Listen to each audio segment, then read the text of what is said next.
Current affairs today Thursday magazine April month का है, जिसमें कंटेंट यहाँ पे दिया हुआ है, जिसमें बेसिकली करंट अफेयर जो है उसमें संवैधानिक प्रशासनिक घटनाक्रम 12 दिए हुए हैं, आर्थिक 22 दिए हुए हैं, अंतर्राष्ट्रीय 31 हैं, विज्ञान एवं प्रौद्योगिकी के 40 टॉपिक हैं और पर्यावरण पारिस्थितिकी के 52, भूगोल आपदा प्रबंधन के 62, भारतीय समाज सामाजिक न्याय के 66 और कला संस्कृति के 77, आंतरिक सुरक्षा के 83 और अन्य चर्चित खबरें 90। इतना जो है पेज नंबर 10 से 115 तक ये दिया हुआ है करंट अफेयर। बाकी यहाँ पे संपूर्ण योजना का सार दिया हुआ है, कुरुक्षेत्र का दिया हुआ है और डाउन टू अर्थ का दिया हुआ है। ठीक है, तो पहले हम लोग स्टार्ट करेंगे पॉलिटी से। देख सकते हैं यहाँ संवैधानिक प्रशासनिक घटनाक्रम दिया हुआ है।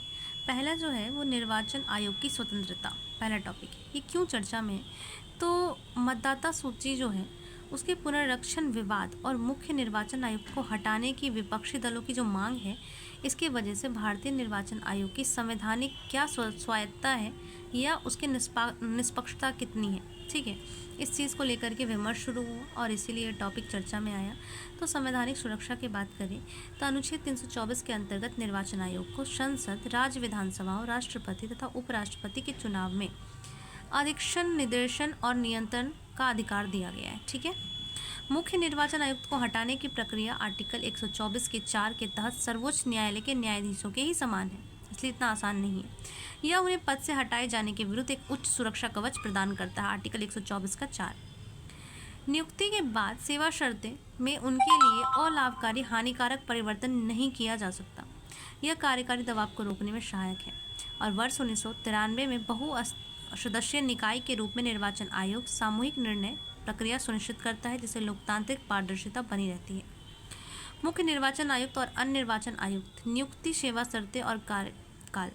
तो देखिए, इसका अधिनियम 2023 में आया था ये अधिनियम, और नियुक्ति चयन समिति द्वारा की जाती है, जिसमें एक प्रधानमंत्री होगा इस अधिनियम के अकॉर्डिंग, एक केंद्रीय मंत्री होगा और तीसरा क्या होगा, एक विपक्ष का नेता होगा। प्रधानमंत्री, केंद्रीय मंत्री और विपक्ष का नेता चुनेंगे मुख्य निर्वाचन आयुक्त को। और स्वतंत्र निर्वाचन आयोग की आवश्यकता होगी, यानी कि निर्वाचन जो आयोग होगा वो स्वतंत्र होना चाहिए। ठीक है, इससे संबंधित क्या कहा गया है कि एक स्वतंत्र आयोग सत्ताधारी दल द्वारा सरकारी मशीनरी के दुरुपयोग को रोककर समान अवसर सुनिश्चित करता है और मतदाता सूची सही और सटीक बनाए रखकर लोकतांत्रिक संस्थाओं में जनता का विश्वास कायम रखता है। आगे कह रहा है कि निर्वाचन आयोग की स्वायत्ता उसे चुनाव के समय में निर्धारण में राजनीतिक दबाव से मुक्त रखती है। अगर वो स्वायत्त रहेगा तो राजनीतिक दबाव उस पर नहीं पड़ेगा और पार्टी विभाजन या निर्वाचन चिन्ह जैसे विवादों में एक निष्पक्ष यानी कि अर्ध न्यायिक निकाय के रूप में निर्णय लेने में सक्षम बनाती है। किसे? निर्वाचन आयोग को। मतदाता सूची पुनरीक्षण संबंधित विवाद क्या है? तो बिहार में मतदाता सूची से बड़े पैमाने पर नामों को हटाया जाना अनुच्छेद 326 के तहत प्रदत्त मताधिकार का उल्लंघन है। तो ये जो इलेक्शन वोटिंग वाला जो लिस्ट है उसमें से जो नाम हटा है वो किस आर्टिकल के तहत उल्लंघन है? तो आर्टिकल 326 के तहत। यह चुनावी प्रक्रिया में प्राकृतिक न्याय और पारदर्शी सत्यापन की अनिवार्यता को रेखांकित करता है।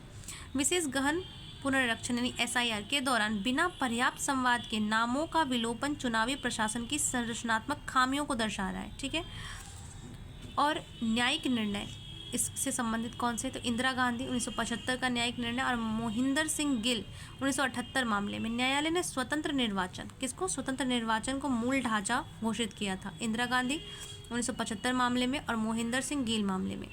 अनूप वर्णवाल 2023 और वर्तमान जया ठाकुर मामले 24-26 के माध्यम से न्यायपालिका ने चयन समिति में मुख्य न्यायाधीश की भूमिका और शक्ति के पृथक्करण के सिद्धांत पर बल देते हुए नियुक्ति में पारदर्शिता सुनिश्चित करने का प्रयास किया है। ठीक है, क्या किया है? चयन समिति में जो मुख्य न्यायाधीश की जो भूमिका है उसको और शक्ति के पृथक्करण के सिद्धांत पर बल देते हुए पारदर्शिता सुनिश्चित करने का प्रयास किया है। इसमें चुनौतियां हैं कुछ। क्या चुनौती है? नियुक्ति एवं वित्तीय निर्भरता। वर्तमान चयन समिति में कार्यपालिका का बहुमत यानी 2:1 है और आयोग को अपने बजट के लिए वित्त मंत्रालय पर निर्भर होना पड़ रहा है, जो खामी कहीं ना कहीं दर्शा रहा है। मुख्य निर्वाचन आयुक्त के विपरीत अन्य निर्वाचन आयुक्तों को समान संवैधानिक सुरक्षा प्राप्त न होना एक पदानुक्रमिक असुरक्षा पैदा करता है। यानी मुख्य निर्वाचन आयुक्त को तो सुरक्षा मिल रहा है संवैधानिक, लेकिन अन्य को नहीं मिल रहा है। तो ये क्या कर रहा है? असुरक्षा पैदा कर रहा है, जो उनकी निष्पक्ष कार्य प्रणाली को प्रभावित कर सकता है। तत्कालीन विसंगतियों और डाटा प्रबंधन। मतदाता सूची पुनरीक्षण के लिए डीडुप्लीकेशन सॉफ्टवेयर का उपयोग त्रुटिपूर्ण रहा है, जैसे बड़े पैमाने पर मतदाताओं के नाम गलती से हटाए गए हैं, तो ये एक बड़ी खामी है।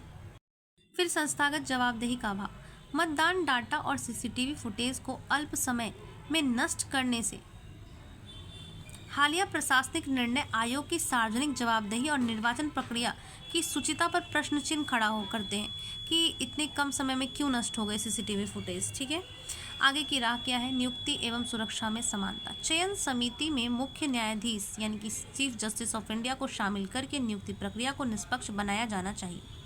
आर्टिकल 324 के 5 में संशोधन कर सभी आयुक्तों को समान संवैधानिक सुरक्षा प्रदान किया जाना चाहिए ताकि ये पदानुक्रम और सुरक्षा न रहे। वित्तीय स्वायत्ता। आयोग का बजट भारत की संचित निधि पर भारित होना चाहिए, ना कि वित्त आयोग पे, ताकि वित्तीय स्वतंत्रता सुनिश्चित हो सके। मतदाता अधिकारों का संरक्षण होना चाहिए, यानी मतदाता सूची से नाम हटाने के लिए मॉडल इलेक्टोरल रोल रूल्स को संहिताबद्ध किया जाना चाहिए, जिससे किसी भी नागरिक का नाम बिना अनिवार्य भौतिक सुनवाई के ना हटाया जा सके, यानी कि बिना संवाद के जैसे हटा दे रहे, तो ऐसा नहीं होना चाहिए। और न्यायिक एवं प्रकृत्यात्मक पारदर्शिता। तकनीकी विसंगतियों को दूर कर डाटा प्रबंधन में उच्च पारदर्शिता सुनिश्चित की जानी चाहिए ताकि निर्वाचन आयोग को संस्थागत विश्वसनीयता अधिक प्रभावशाली हो सके। निष्कर्ष। निर्वाचन आयोग की संवैधानिक स्वायत्ता सुनिश्चित करने हेतु नियुक्ति प्रक्रिया में सुधार, वित्तीय स्वतंत्रता और पारदर्शी मतदाता पुनरीक्षण अनिवार्य है। संस्थागत विश्वसनीयता सुनिश्चित करने एवं स्वतंत्र और निष्पक्ष निर्वाचन के लिए यह अत्यंत आवश्यक है। ठीक है, अब एक प्रश्न है मेंस का इसी से संबंधित, आप चाहें तो लिख सकते हैं। भारतीय निर्वाचन आयोग की स्वतंत्रता सुनिश्चित करने में वर्तमान चुनौतियों का विश्लेषण करते हुए इसे अधिक स्वायत्त बनाने के लिए आवश्यक सुधारों पर चर्चा कीजिए। ठीक है, दूसरा जो टॉपिक है वो भारतीय संघवाद संरचनात्मक पुनर्निर्धारण की आवश्यकता। ठीक है, चर्चा में क्यों आया? तो न्यायमूर्ति जो कुरियन जोसेफ समिति की रिपोर्ट के प्रथम भाग के प्रस्तुतिकरण से भारतीय संघवाद की संरचनात्मक सीमा और केंद्र राज्य संबंधों पर नई बहस आरंभ हो गई है। यानी कि न्यायमूर्ति जो कुरियन जोसेफ समिति है उनकी एक रिपोर्ट का पहला भाग प्रस्तुत हुआ है, जिस भाग के कारण जो है भारतीय संघवाद की संरचना की सीमा क्या है और केंद्र राज्य के संबंध क्या है, इस पर एक बहस छिड़ी है, जिस कारण ये टॉपिक चर्चा में आया है। इसके मुख्य बिंदु क्या है? संवैधानिक संघीय ढांचा।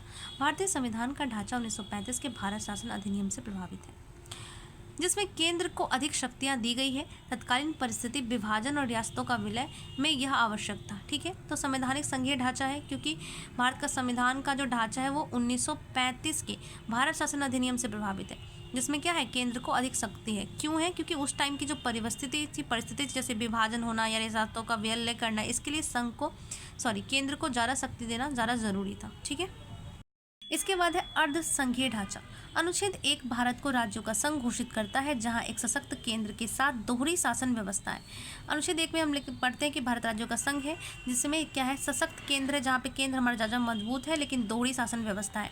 राज्यों की अपनी सत्ता है, किंतु संप्रभुता संविधान में निहित है और अवशिष्ट शक्तियाँ 248 संसद के पास है। ठीक है, अपनी सत्ता तो है राज्य के पास, लेकिन संप्रभुता क्या है? संविधान में निहित है। और अवशिष्ट शक्ति किसके पास है? संसद के पास है, आर्टिकल 248 के अकॉर्डिंग। शक्तियों का स्पष्ट विभाजन। 7वीं अनुसूची के माध्यम से विधायी शक्तियों को संघ, राज्य और संवर्ती सूचियों में विभाजित किया गया है। संवर्ती सूची के विषय पर मतभेद की स्थिति में अनुच्छेद 254 के तहत केंद्रीय कानून को प्राथमिकता दी गई है। ठीक है, संवर्ती सूची के विषय में अगर मतभेद होता है तो केंद्र का माना जाएगा, और ये आर्टिकल 254 के अंतर्गत लिखा हुआ है। वित्तीय और न्यायिक संतुलन। अनुच्छेद 280 के तहत वित्त आयोग के करों में वितरण और वित्तीय संतुलन सुनिश्चित करता है।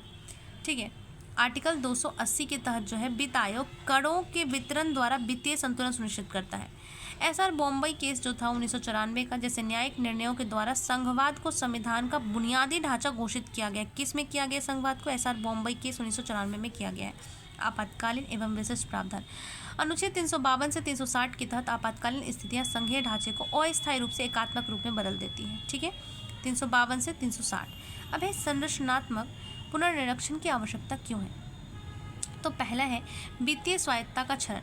केंद्र सरकार द्वारा उपकर और अधिभार पर बढ़ती निर्भरता ने विभाज्य पूल में राज्यों की हिस्सेदारी को कम कर दिया है। ये जो उपकर बढ़ता जा रहा है और अधिभार बढ़ता जा रहा है, इसकी वजह से जो विभाज्य पूल है उसमें राज्यों की हिस्सेदारी कम हो गई है, पहला ये कारण है। वर्ष 2025 तक कुल राजस्व में गैर विभाज्य उपकर और हिस्सेदारी 18% से अधिक हो जाना राज्यों के वित्तीय अधिकारों का हनन हो रहा है, ठीक है, पहला ये कारण है। दूसरा, संस्थागत अवरोध और प्रशासनिक अतिक्रमण। राज्यपाल द्वारा राज्य की विधानसभाओं में विधेयक पर सहमति देने में विलंब, ठीक है, विधेयक पर सहमति देने में विलंब करते हैं। और केंद्रीय मंत्रालय द्वारा राज्य के अधिकार क्षेत्र में सूक्ष्म प्रबंधन ने राज्य की विधायी शक्ति को सीमित कर दिया है। तो दूसरा क्या हो रहा है, विधायी शक्ति को कम हो रही है, सीमित हो रही है। और राज्यों का राजनीतिक परिपक्वता अगर देखें तो 1950 के विपरीत वर्तमान राज्य भाषाई और राजनीतिक रूप से सुदृढ़ है। संवाद तंत्र की दुर्बलता। अंतर्राज्यीय परिषद यानी कि आर्टिकल 263 जैसे संवैधानिक मंचों का प्रभावी उपयोग न होने के कारण केंद्र और राज्यों के बीच प्रभावी संवाद और विवाद समाधान की प्रक्रिया कमजोर हुई है, जिससे क्या हो रहा है, संस्थागत गतिरोध बढ़ रहा है। तो संस्थागत जो अंतर्राज्य परिषद जो है वो आर्टिकल किस में है, 263 में है। फिर अगला है केंद्रीयकरण की प्रवृत्ति का विस्तार। तत्कालीन विभाजनकालीन परिस्थितियों के कारण निर्मित सशक्त केंद्र के मॉडल ने वर्तमान में विधायी विस्तार, अधीनस्थ विधानों और सशर्त वित्तीय हस्तांतर और प्रशासनिक दोहराव के माध्यम से राज्यों की स्वायत्तता को सीमित कर दिया और मूल संवैधानिक संतुलन को केंद्रीकरण की ओर झुका दिया है, ठीक है। तो ये सारे कारण थे जिसके वजह से आवश्यकता है। अब चुनौती क्या है, तो राजनीतिक और जनसांख्यिकी असंतुलन। सबसे पहला, जनसंख्या नियंत्रण करने वाले राज्य विशेषकर दक्षिण भारतीय राज्यों में संसदीय प्रतिनिधित्व कम होने का भय है, क्योंकि जनसंख्या के अनुपात में निकलता है। फिर संवैधानिक और विधायिक गतिरोध। राज्यपालों द्वारा राज्य के विधेयकों को अनिश्चित काल तक रोकने से विधायी प्रक्रिया बाधित हो रही है। राज्यपाल क्या करते हैं, अनिश्चित टाइम तक रोक लेते हैं, जिससे राज्यपाल की भूमिका केंद्र और राज्यों के मध्य निरंतर मतभेद का केंद्र बन गई है। और हम लोग ऐसे कई सारे खबर देख भी रहे हैं हाल में। राजकोषीय सीमा और विकास अवरोध। केंद्र द्वारा राज्यों के ऋण लेने की शक्ति पर सख्त नियंत्रण क्षेत्रीय कल्याणकारी योजनाओं और बुनियादी ढांचे के विकास की गति को सीमित कर रहा है, ठीक है। केंद्र द्वारा जो राज्य का ऋण लेने की शक्ति को क्या कर रहा है, सख्त नियंत्रण जो लगा रहा है, यह कल्याणकारी योजना या बुनियादी ढांचे के विकास की गति को कम कर रहा है। और प्रशासनिक और डिजिटलीकरण का अतिक्रमण। एक आकार सभी के लिए जैसे डिजिटल जनादेश और केंद्रीय सुरक्षा एजेंसी यानी कि जैसे BSF के विस्तारित अधिकार क्षेत्र अक्सर राज्यों के स्थानीय प्रशासनिक ढांचे और कानून व्यवस्था के अधिकारों का अतिक्रमण करते हैं। अब आगे की क्या राह हो सकती है इसमें, तो कह रहे हैं राजकोषीय स्वायत्तता यानी कि उपकर और अधिभार, ठीक है, को विभाज्य पूल का अनिवार्य हिस्सा बनाया जाना चाहिए ताकि राज्यों को वित्तीय संसाधनों का न्याय संगत और बिना शर्त हिस्सा प्राप्त हो सके। संस्थागत संवाद तंत्र की स्थापना होनी चाहिए। अंतर्राज्य परिषद को एक औपचारिक चर्चा मंच के स्थान पर अनिवार्य परामर्शदात्री निकाय के रूप में पुनर्जीवित किया जाना चाहिए, जहां समवर्ती सूची के संबंधित हर कानून पर राज्य से पूर्व परामर्श लिया जाए ताकि इन दोनों का मतभेद कम हो।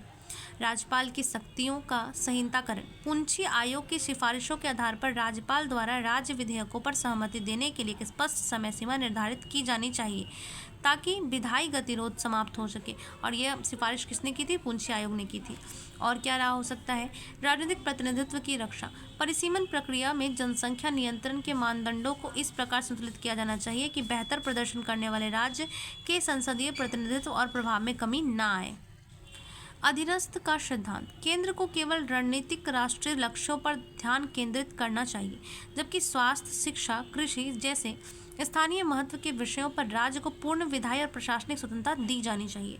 और इसका निष्कर्ष क्या निकलता है कि संविधान की मूल संरचना के अनुरूप संघवाद को बनाए रखने हेतु अति केंद्रीकरण से सहयोगी संघवाद की ओर बढ़ना होगा, जो राज्यों को मात्र प्रशासनिक इकाई के स्थान पर स्वायत्त संवैधानिक भागीदार मानकर ही समावेशी और संतुलित राष्ट्र का निर्माण संभव है। इस पर एक प्रश्न भी है मेंस का कि क्या भारतीय संघवाद का वर्तमान में अर्धसंघीय ढांचा बदलती राजनीति और राजकोषीय वास्तविकताओं के अनुकूल है? तो नहीं है। कैसे नहीं है, क्या समस्याएं आ रही है, और संरचनात्मक पुनर्निर्धारण की आवश्यकता का विश्लेषण कीजिए। और जिसके वजह से संरचनात्मक पुनर्निर्धारण की आवश्यकता है, क्यों है, कौन कौन से कारण हैं, और उस पर विचार करना है और विश्लेषण करने कह रहा है तो उन पे पॉइंट आउट करना है उसको, और उसके बाद आगे की कुछ राह लिख करके निष्कर्ष लिख देना है। ठीक है, अगला टॉपिक नेक्स्ट क्लास में करेंगे। Thank you.